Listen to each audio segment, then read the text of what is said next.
محبت لپاره یو بله وظیفه ذکر کوو.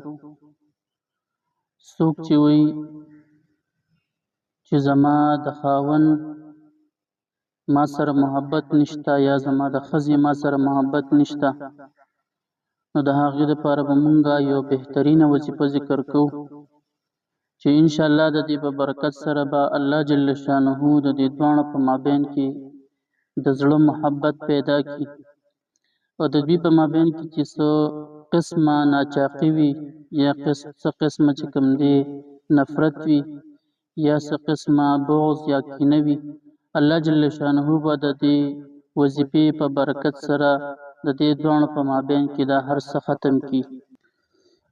وظیفه ډېره زیاته مختصره ده او ډېره مجربه ده، لیکن د کولو په وخت کې به احتیاط پکار وي، ځکه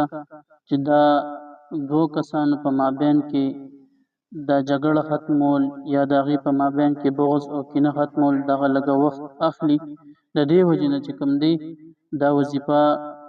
لږه په توجه سره پکار ده چې انسان په توجه سره دا وظیفه وکړي. انشاءالله د دې په برکت سره به الله جل شانه د دې دواړو په مابین کې محبت پیدا کړي. د یا ودودو لفظ دی چې الودود سره هم ویلی شي، نو دا لفظ دی د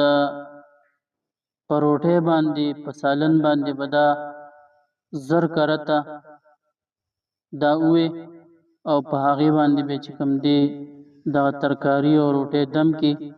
او بیا به د خپلې کور والو سره دا یو ځای وخوري. انشاءالله د دې دواړو په مابین کې به محبت پیدا شي، او که سړی ناراضه وي نو د خپل خاوند سره به د خپل سړي سره به دغه روټۍ وخوري او د دواړو په مابین کې به محبت پیدا شي. الودودو الودودو، خو د دې نه مخکې چې کوم دی 3 کرته درود ابراهیمي اول او 3 کرته درود ابراهیمي آخر کې، او وظیفه چې په اودس کې وکړی شي نو ډېر زیاته بهتره ده. د وظیفې ټیم کم دی، وظیفه ظاهره خبره ده چې څوک روټۍ خوري نو هغه به یا د ماښام روټۍ خوري یا به د ماسخوتن روټۍ خوري، نو د ماښام یا چې کوم دی د ماسخوتن ترمنځه وکړی شي نو دا ډېره زیاته بهتره ده.